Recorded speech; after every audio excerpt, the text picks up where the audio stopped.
Hey, Hotel Tech Insiders. This is Jordan Hollander, and today we have Ted Watson, who runs the hospitality vertical at Ruckus Wireless, which is an Aeris company. Ted, thanks so much for being here today with us. Thank you for having me, Jordan.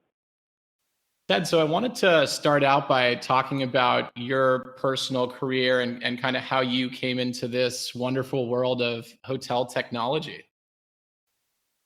Wow, I'm going to date myself if I talk about my entire career, but let me go back about 25 years I've been in the hospitality business, and my very first hotel deployment was using a technology called DSL up in Canada while I was working for Cabletron.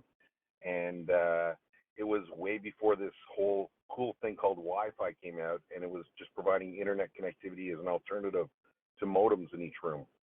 And it was really expensive, really well received, but it couldn't really take off. The technology around it wasn't simple, wasn't easy, and it required dedicated IT addresses. So I started in the hospitality business about 25 years ago with Cabletron. I moved on to a little company called Colubris Networks, where we did a pretty good job, and I ran the hospitality business for us there globally. And I've been at Ruckus coming on to my ninth year right now.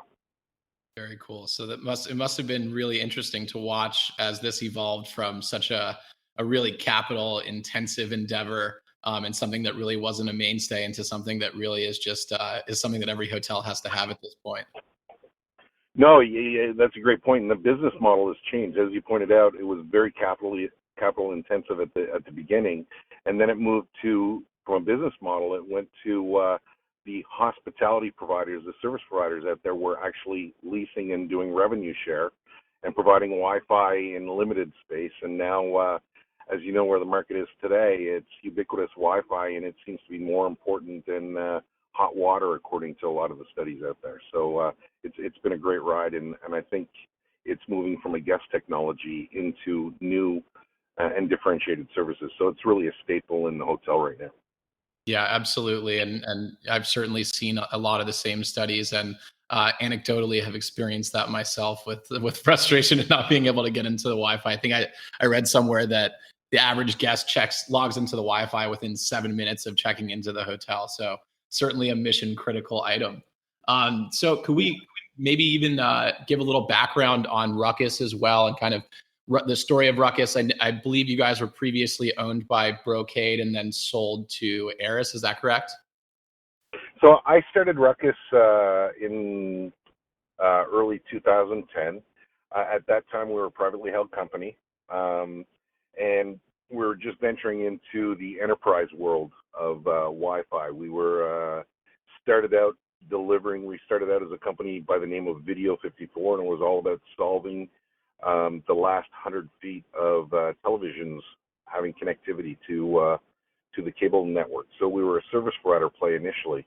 We moved from there into the enterprise world in 2009. I joined in 2010 to lead our hospitality business, and we went public. I believe it was in 2012.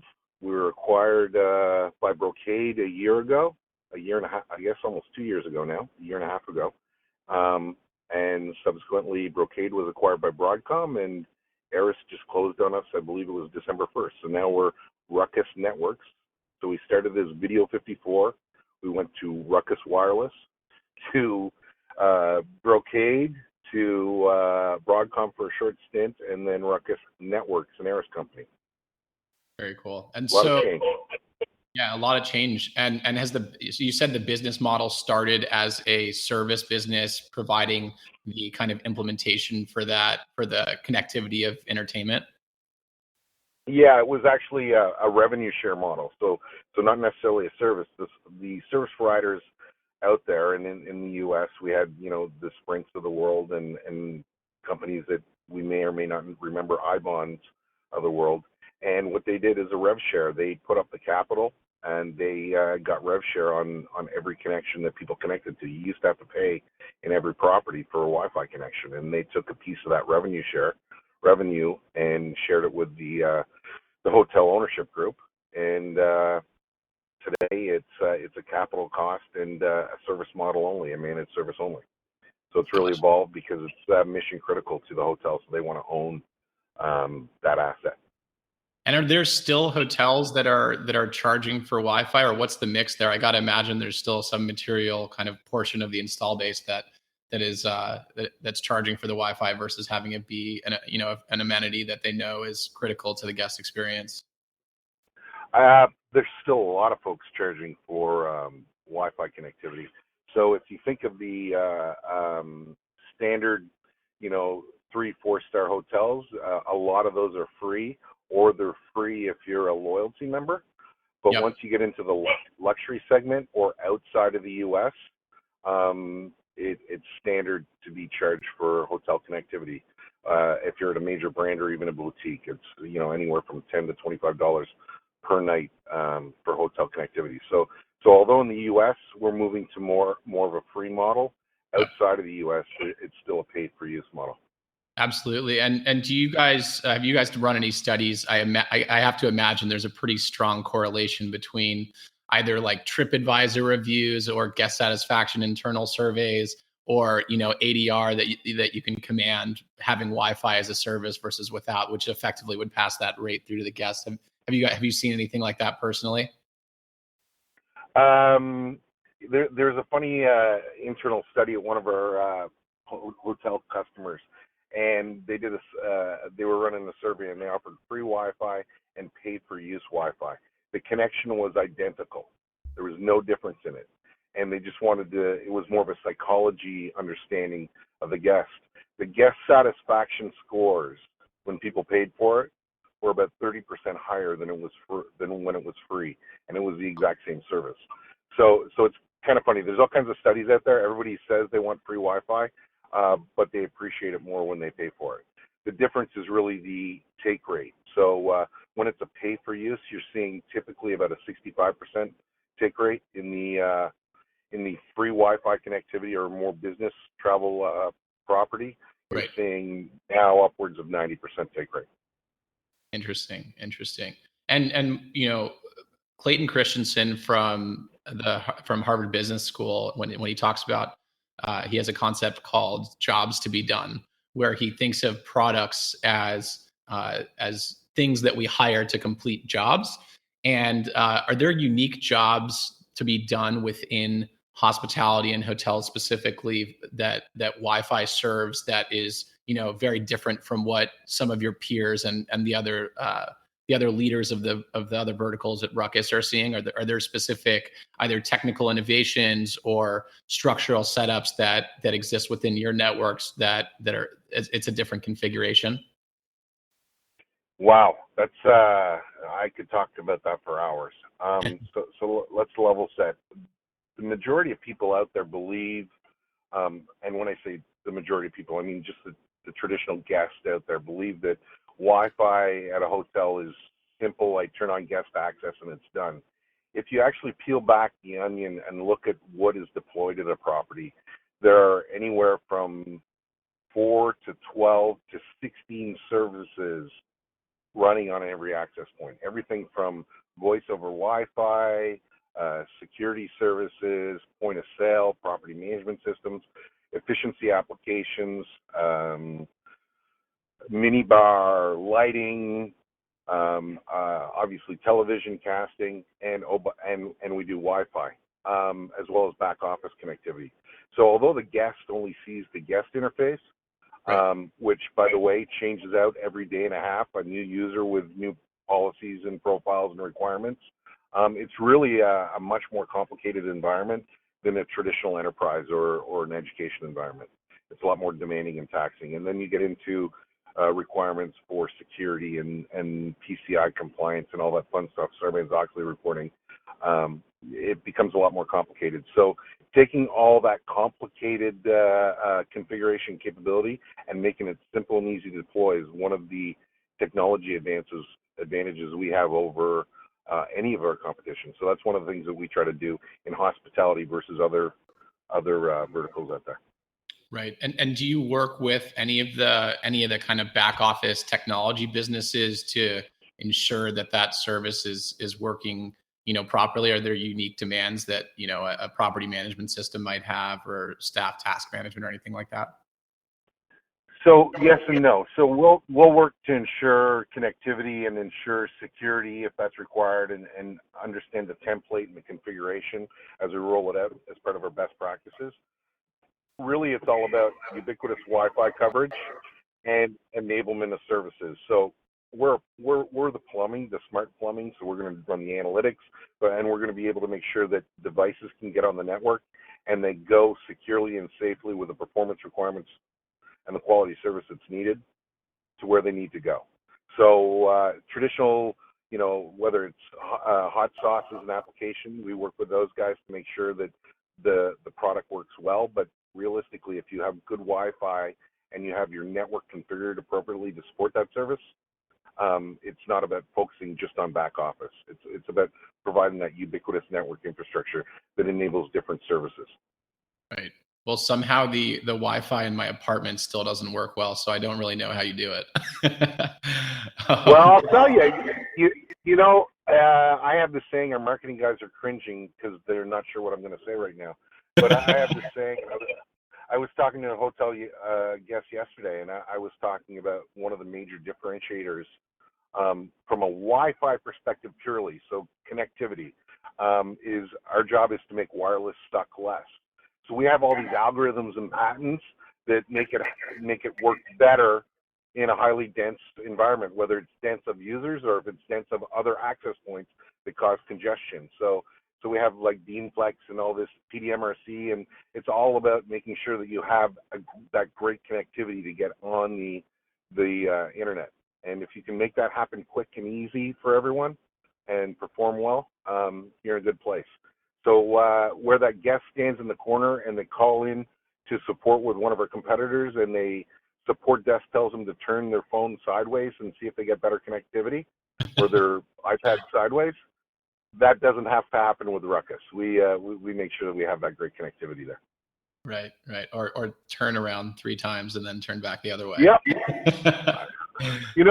I've heard it all. I really have. And or we'll get the person calling for support and they're in the bathroom, surrounded by tile. Yeah. And why are you video casting in the bathroom? That's a different conversation. That's awesome. So when you talk about some of the challenges, the unique challenges that come with some of these really dense or congested spaces, and delivering the right service quality across, what are some of the biggest? You mentioned some patents and innovations that you were developing in-house. What are some of the biggest trends that you've seen over the last, let's say, 5 years in the wireless space, and how things have changed from a technology perspective to enable better service deployment? Wow, that's a really big question too. So let's talk about technology for a very short period of time, and patents. So we have a technology called Beamflex and Beamflex Plus, and what that basically means is instead of having a omnidirectional pattern like a light bulb that just emits light everywhere, 60 watts everywhere, we have the ability to have we have a whole bunch of antennas on our access points, and we basically shape the antennas like instead of this omnidirectional light bulb, we shape it like a flashlight. So we cancel out all the noise everywhere else and focus all the energy on the device that's speaking at the time. So when you're getting into dense networks, that makes a big deal for 2 reasons. It gets users on and off the network quick and easy and fast, and it mitigates collision and contention and congestion and overlap of other coverage areas from other APs. So having high density coverage, whether it's owned by the hotel itself or it's inflicted upon by other retail environments or other enterprise Wi-Fi networks out there, it's about ensuring that you have that great RF experience. From a trending perspective, years ago it was public access, guest access in the public area only. And if I got on the internet with my Wi-Fi device, it was kind of cool and fun, and that was awesome. Now it's a staple that's required. There's no ands, ifs, or buts. And the services that people are requiring or looking to enable require a higher density of access points. As an example, years ago we came out with a wall plate access point that provided on a per room basis its own access point with switching infrastructure as well as Wi-Fi. So one of the trends we're seeing is loyalty-based profiles, and in the technical world, that's called personal area networks. So as you walk into the room, you automatically check in. When you go into your room itself, it adjusts the lights for you because it's using the IoT capabilities of the wall plate. It defines, based on your devices and profile, which ones can see each other directly and communicate directly, whether it's Apple TV or a printer or other devices you bring in the network. So having a lot more APs in the room is a trend, and one of the benefits that we have with Beamflex is we can solve that congestion of too much RF. So Right. personal area networks is a great example of some of the things coming, and IoT is another great example of some of the technology that people are looking to implement over top of their Wi-Fi. Gotcha. It sounds like, I mean, that'll have a huge impact on the guest entertainment systems and some of these tablet providers that you're seeing in rooms. I mean, certainly on our website, we see across the board, when we ask customers and users on our site to review various software products, they'll often complain about the deliverability across the Wi-Fi network, which actually isn't even the supplier's problem. And so, it's really interesting to see some of the developments there and think about how that's going to impact the entire hotel technology space. And I think, we see a lot of listicles and buzz about robots and voice. But in the end of the day, it's really, it's only as good as the Wi-Fi that you're delivering it across, and that's the core infrastructure that's kind of catalyzing innovation. Along those lines, so I'm sure that you're, in the field with hotel customers every day. Are there any products that you feel have been, most interesting over the last couple of years in terms of the products that have been enabled by faster Wi-Fi in Well, hotels? so yes is the short answer, but I think you brought up a really interesting point, is having that baseline great experience so that you can be able to offer new services and differentiated services. So a couple staple points for that. First of all, automated or easy authentication, being able to get on the network quick and easy, being able to perform on the network. Once you have that baseline of, I can get on and off the network easy, quick, and without a whole bunch of clicks and tabs and buttons that I push. And once I have a great experience, so I can provide high performance, maybe video capabilities, now you can tier the new services on, whether it's back office, location-based services for staff efficiency, whether it's location-based services for security awareness.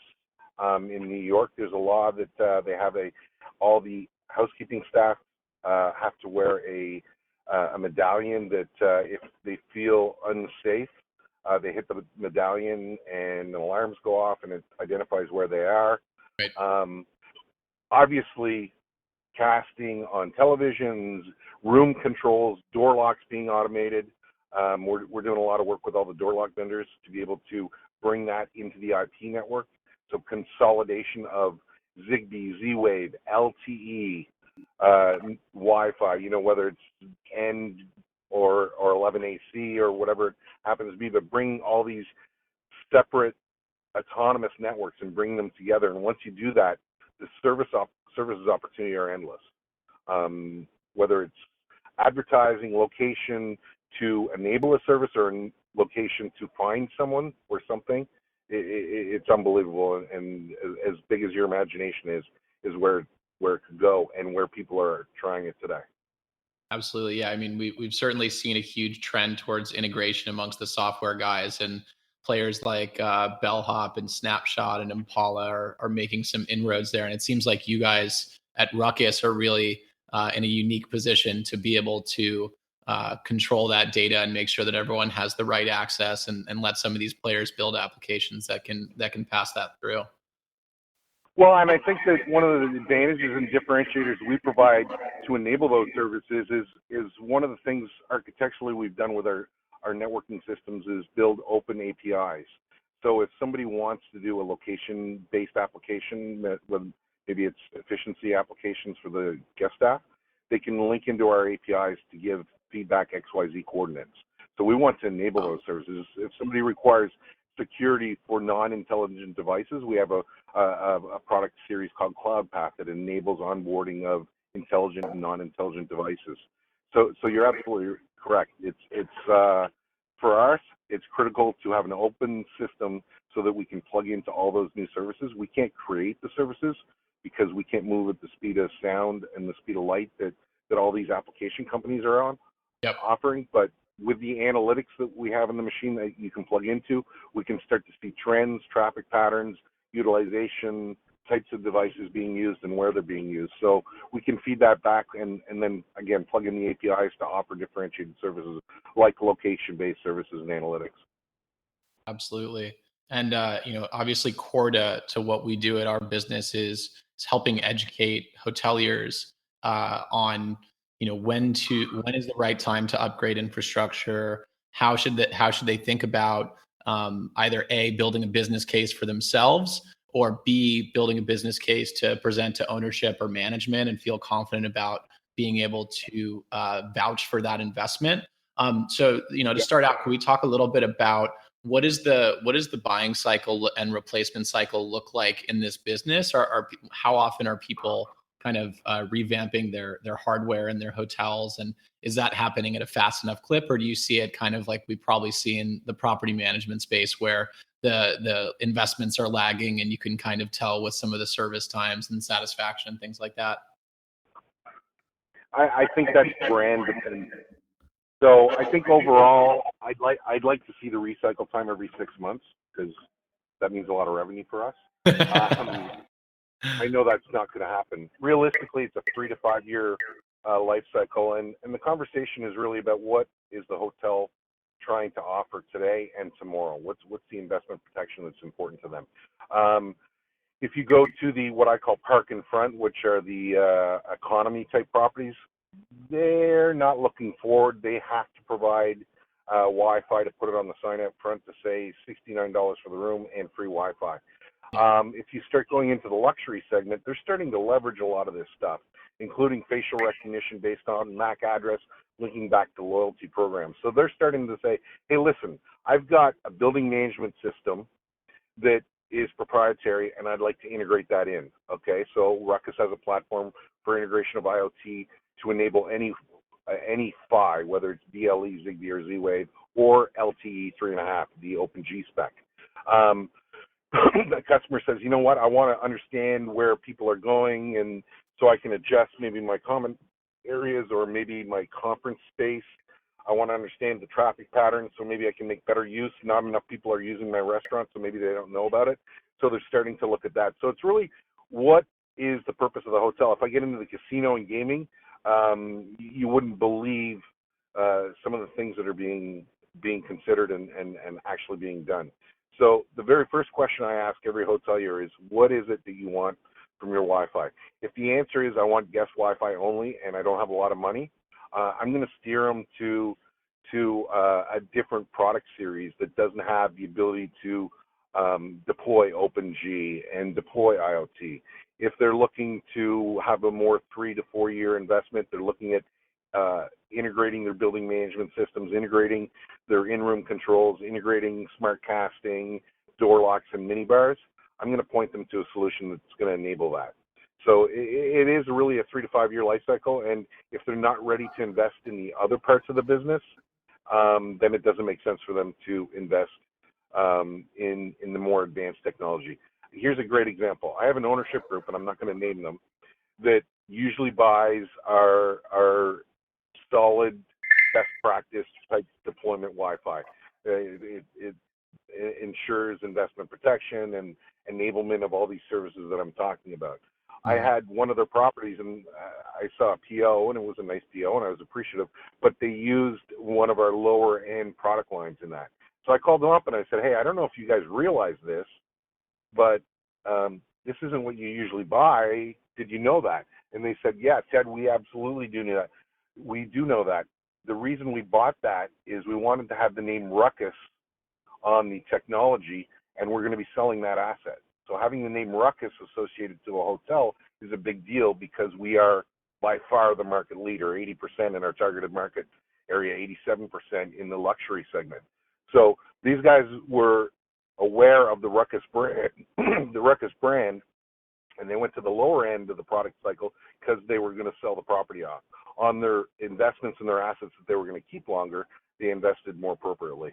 So it's interesting. It's really understanding what the ownership group is doing with the property and what they want, how they want to invest in future technology. Absolutely. So it's almost like the Intel effect. That's got to be a really good feeling to see that coming into fruition, especially in the B2B space, where a lot of the hotel owners are going to be much more finance or real estate heavy. So having them really appreciate the brand, I'm sure, is a huge testament to what you guys have built. Yeah, thank you. We're pretty excited, and we appreciate it every day. We don't take it for granted, and we do everything we can to ensure their confidence. And so, when buyers are in the market, or are they usually coming to you saying, "I know that I need Wi-Fi," or are they kind of kicking the tires and trying to see what's out there, or are their TripAdvisor scores slipping because they're not delivering the right service? How does the conversation usually start when you kind of interact with prospects, either they're early in the funnel or further along? So that our business model at Ruckus for hospitality is different than our competitors, and I think you just outlined what a traditional competitor would do. Sorry, I had a call. I had to transfer. What a traditional competitor of ours, how they would engage. Our business is typically every single day we do 50 to 60 hotel deployments. So when I get a call from a major brand and they say, "Hey, Ted, we have a new deployment coming up," the question isn't, are we going to do Wi-Fi? It's, what are the capabilities I need in that product? So if the product they're deploying, the property that they're deploying is a higher end property, they're going to look at more of the advanced features and how they integrate IoT. If it's a 3-star, they're going to look at that. We did an analysis with a brand partner of ours, and on average, when they deployed our solution over our competitor solutions, there's about a 20% uplift in their guest satisfaction. And they all measure it differently. TripAdvisor is not one that the big brands use. They have their own internal solutions. One of them uses JD Power. You mentioned that earlier, JD Power. So they have different guest satisfaction mechanisms and ways to do it, but they totally see, and we have testimonials all over the place. Hey, when I deployed Ruckus, my guest satisfaction scores went up 20%. Right. So that happens all the time. So baseline, everyone knows they need Wi-Fi. It's just, how much am I going to spend, and what's the value I'm going to get? What's the investment, and what am I trying to accomplish? And so are you going at it from the perspective of like a brand certified vendor, or how does that conversation? Yep. Okay. So I have a dedicated team around the globe, and our little team, we really have 3 roles in life. Number 1 role is work with all the major brands to make sure they understand and are aware of our different product scenarios, and that we sort of meet their requirements. And that takes up about 50% of our time. So let me give you an example. Before we come out with a product in hospitality for Wi-Fi or wired, we bring that before it's at the PRD stage. So when it's at the marketing requirements doc, we give it to this consortium of hoteliers and say, hey, this is what we're thinking about. What do you think? What would you like to do different? Does it meet the cost point? If you need it to be lower, what can you sacrifice? So it's really a collaborative effort, and that's where we spend almost half of our time. And we are certified, approved, exclusive, or almost exclusive at pretty much every major brand in the globe. So we're pretty excited and proud about that. The second part of our job is where the revenue happens, and that's working with our specialized hospitality service providers. And our team spends a lot of time with those folks to ensure best practices or training, they're educated. And here's a little tidbit. We represent a decent portion of the revenue for Ruckus Networks. Our support costs, because of this team working with all of our dedicated hospitality tier 1 and tier 2 partners, is 1/10 of 1% of all the support calls.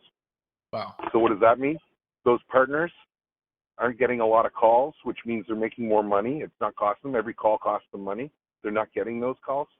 So it's really important that we focus on education, training, best practices, and awareness. And that's the second sort of leg of the 3-legged stool. The third is working in the overall market and community. So I'm a member of the Vendor Advisory Council at HTNG. I have members on my team that are chairing automated authentication, internet capabilities, IoT, different work groups within these consortiums, and we're trying to understand where the market's going, work with them to solve problems.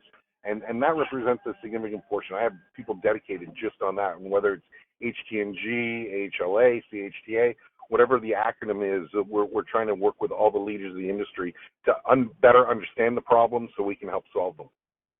Gotcha. Yeah, Mike Blake is a good friend, and we've certainly Mike's a had great a guy. lot of conversations about where this industry is going, and love what they're doing, and working on some collaborations together as well. Very cool. So you kind of alluded to the fact that it's not a decision of if you're going to have Wi-Fi, or if you're going to have Wi-Fi, or whether you're going to have Wi-Fi. It's which tier of Wi-Fi are you using? What are the key decision factors that that a hotelier? Let's just kind of take the beginner's mindset and say I'm opening my first independent hotel. It's a sizable hotel, and it's a luxury boutique property around 150, 200 rooms. What are the things that I need to be considering when I'm choosing either my provider like Ruckus or a competitor, or just choosing between your own product set? So we have best practices that we go through, and part of the decision is, obviously the size is going to determine controller size, but that's kind of irrelevant. It's really what they're looking for in an experience. Are they looking at personal area networks on a per room basis? And if so, that's going to put them in the in-room access point. We have a complete portfolio, whether it's cable modem connectivity, DOCSIS connectivity for in the in-room access point. We have a high-end version 11 AC Wave 2 with 4 Ethernet ports and PoE out, and a USB two-way communications to support multiple PHYs like Zigbee, Z-Wave, BLE, and OpenG. Or our third one is our H320, and that's I just want great Wi-Fi and 1 or 2 Ethernet ports. So the very first determination is this going to be an in-room access point design, or is this going to be a hallway design? And sometimes that's determined by the building makeup itself. If it's made up, for instance, in the Caribbean where storms are a big deal, there's concrete and chicken wire between each of the rooms, and RF doesn't really like traveling through that. So there may be no choice. Then the next question is, once you decide whether it's in-room or hallway, what is it you're trying to accomplish? Is IoT important? Is networking important? Do I need multiple Ethernets in the room, and can I save money by putting that in-room AP that consolidates my Ethernet and my Wi-Fi networks? So first is your high-level design. Is it going to be in-room, or is it going to be a hallway design? And then from there, again, depending on your needs, if I don't have cabling in the building, I can leverage the DOCSIS, the C110, which is DOCSIS connected. If I do have Ethernet cabling in the room, or I can put Ethernet cabling in the room, I decide whether I want a highly advanced solution that supports IoT and OpenG, or do I want cost-effective, great Wi-Fi with great Ethernet connectivity that's going to save me a bit of money. Gotcha. And for hoteliers that let's just say that their owners are a bit frugal, and they also know that their current service is lacking, and it's hurting their operational efficiency as well as their guest satisfaction scores.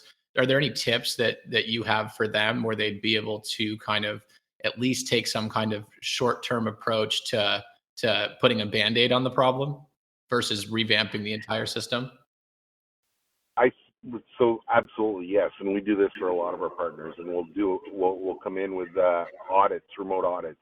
A lot of the time, the Wi-Fi, if it was done right, if it worked at one time, there's a way to get it to work again. It may be through configuration capabilities as the phone manufacturers, whether it's Android or iPhone, or they come out with new capabilities that you need to tweak, new firmwares and stuff.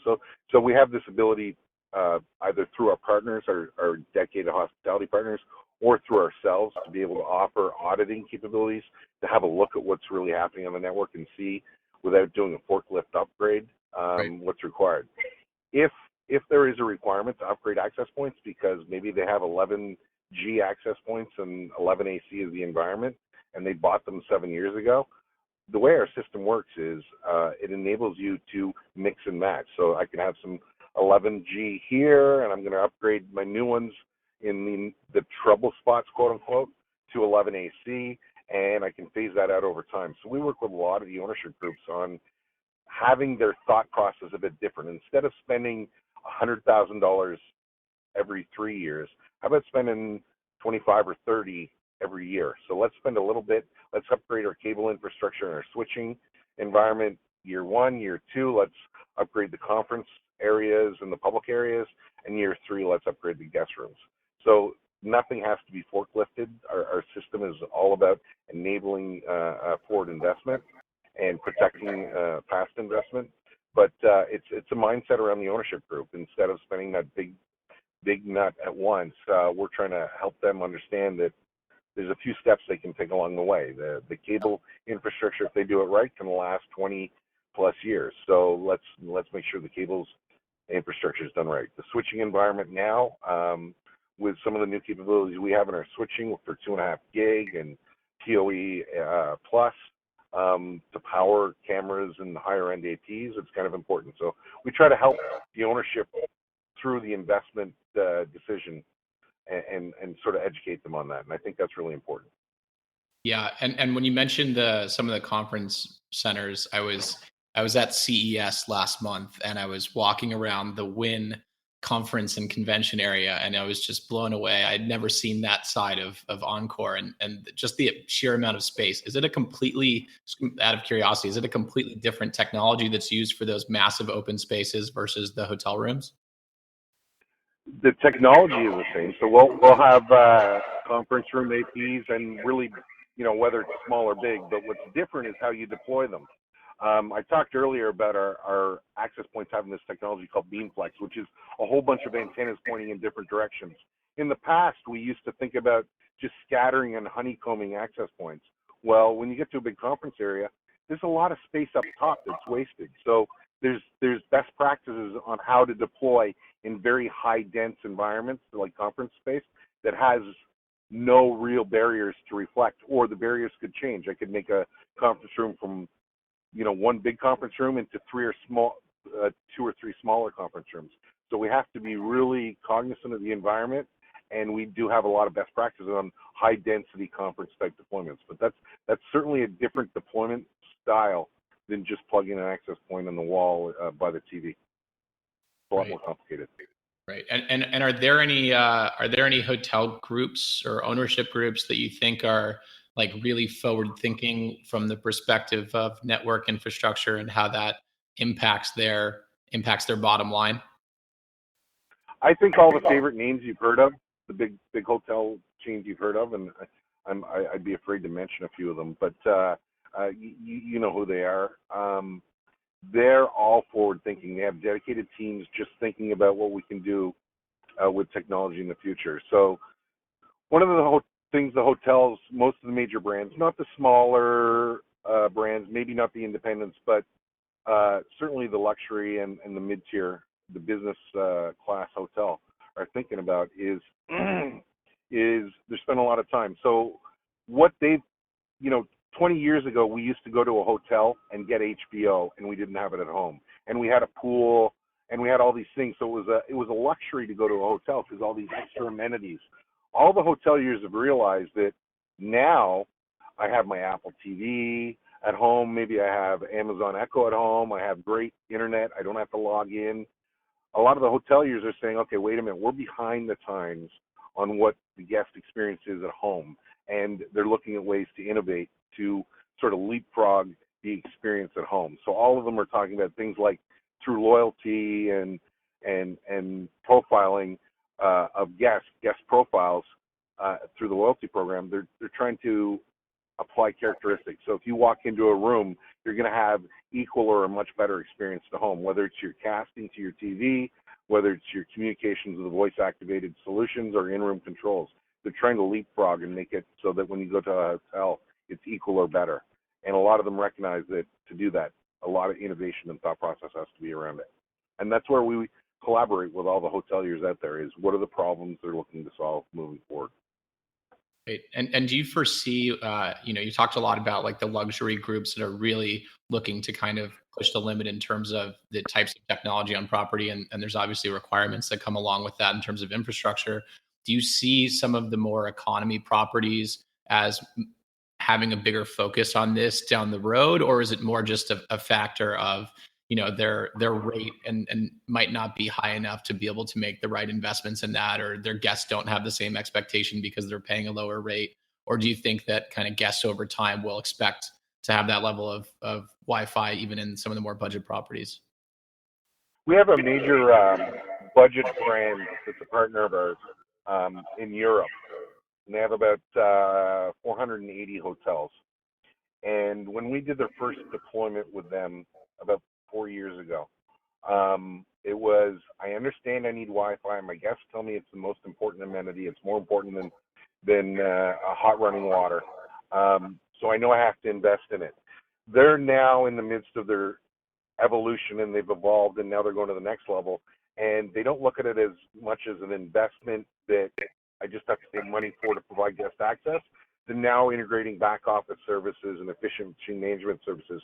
So the Wi-Fi is an infrastructure platform that not only does guests, but because it does everything else, there's a huge amount of cost savings in doing voice over Wi-Fi instead of having wired connectivity everywhere. There's a lot of cost savings in consolidating all those separate networks, whether it's back office and front office, or whether it's smart building management into the IP world. And they're looking at some of the service enablements beyond just bringing these networks together and making them function easier and better and more cost effectively, but what service enablement. So if I automate my locks and put my locks from an IoT perspective and take those two disparate networks and bring them together, I have efficiency models, but now I can offer new services because my guest is connected to my Wi-Fi, my locks are now connected to my same Wi-Fi IP infrastructure, and now I can have guests open doors, as an example. So initially it was guest access. Now then it went to how do I leverage the Wi-Fi to make things more efficient and save money.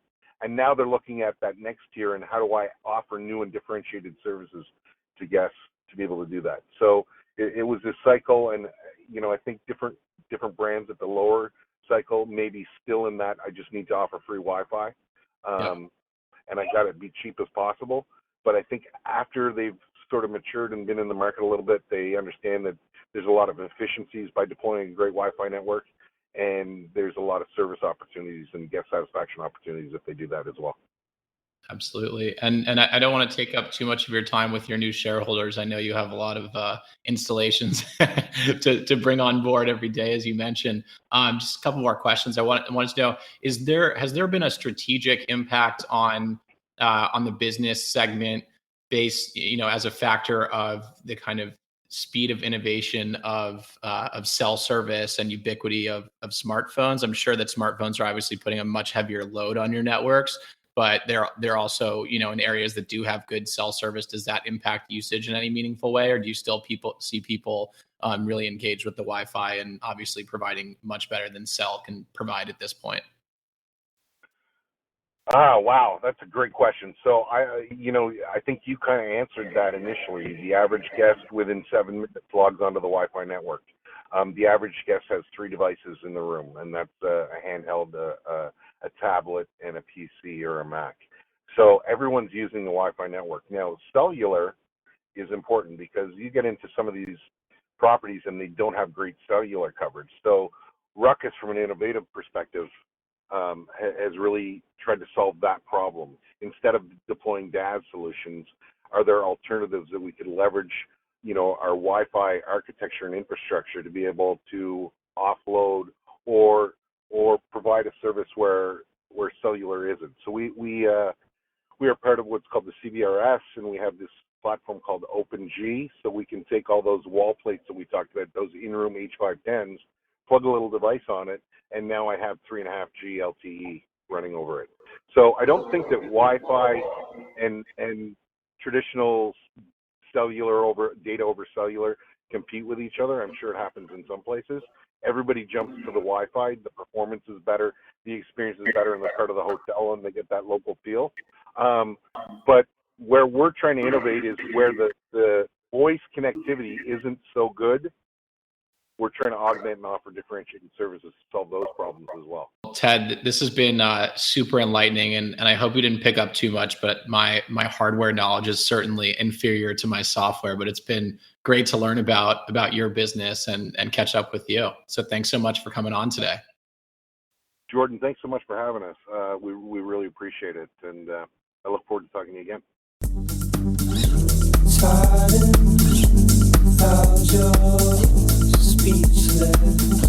Speechless.